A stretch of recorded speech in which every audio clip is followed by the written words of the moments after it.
My name is Mark Romanek, and I directed the Red Hot Chili Peppers video, Can't Stop.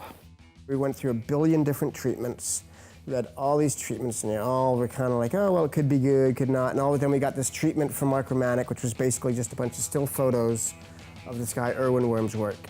And it was like, great, we all agreed, this is great, let's do it. At the very beginning of the videos, we have these like fluorescent light bulbs on our backs. And we had to run with these extension cords. And so in one hand, if you looked at the video, we're holding extension cords so we won't trip on each other's cords. They were called 1-minute sculptures, and what he had done was he had given a set of instructions to some non-artists, just sort of civilians or friends of his, and the instructions said to, for instance, make a sculpture out of this object, and the person would create some sort of human tableau using these ordinary objects. Might have been a cardboard box or a plastic bucket or a child's toy, and then Worm photographs the people, and that becomes the artwork. And I thought it was really charming, and it had this sort of transcendental quality, which might sound a little pretentious, but it just took ordinary things and made them somehow beautiful, and the human beings were part of the art itself. It's hard to find a band that would be right for this, because I think you need a band that can be self-deprecating and has a sense of humor about themselves, who are also capable of being that inventive if you hand them a plastic bucket. While we were doing it, I wasn't sure at all how it was going to come out, but Mark Romanek was very sure of himself and not very interested in our input, and I respected him for that. I thought that was cool. I even played this guitar here. It wasn't a guitar that I would normally play, but he wanted me to play it because of the color.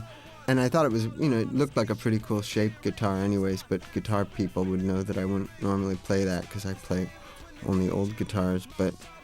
Maybe it was the first time that we worked with a director where the first few hours of working was this sort of confrontational meeting of personalities, because he was going, oh no, I want you to do it like this, and we're like, no, we do it like we do it.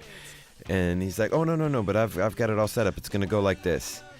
And so once we got over that initial confrontation, we realized that I think both parties realized that we had to trust each other, and things went really smoothly from that point on. I had a great time working with all four of them, and actually I found them to be incredibly professional and hardworking.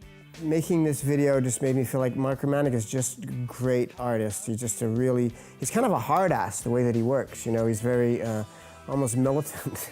It was a fairly strenuous video, particularly the performance section, where I really asked them. I always ask the bands, if I shoot a performance, to kind of be at an 11 for the whole time, because then you can just find more pieces in the takes and kind of have all that big energy sparking off of each other's shots. And so I kind of demand a lot of the performers, and they just never complained, and they should have complained, because they were exhausted, and I was pushing them really hard, and they were long days, but...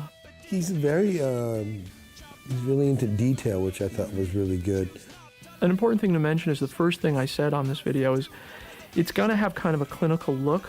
So if there's not this sense of real joy and playfulness as we're working that comes through, it's probably going to fail.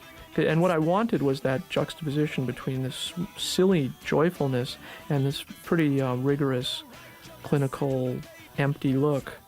Mark definitely wanted to capture sort of a madcap feeling, like the Monkees or something, And so within the setups of the sculptures, we ran around and acted silly, and, I'm being goofball like usual. It was shot in December of 2002, and we found a brand new vacant warehouse in El Segundo, California, and spent 2 long days shooting it there. This life is more than just a read-through.